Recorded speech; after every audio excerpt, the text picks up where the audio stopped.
ഒരു മുറി മാത്രം തുറക്കാതെ വയ്ക്കാൻ ഞാൻ, ഒരു മുറി മാത്രം തുറക്കാതെ വയ്ക്കാൻ ഞാൻ, അതിരൂഢമെന്നൂടെ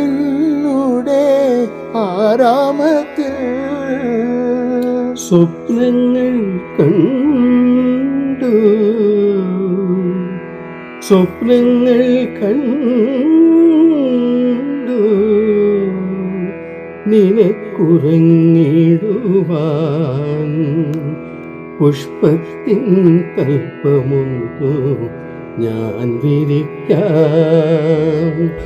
ഒരു പുഷ്പം മാത്രമേ പൂങ്കുഴലിൽ നിർത്താം ഞാൻ, ഒടുവിൽ എത്തുമ്പോൾ ചോദിക്കുവാൻ.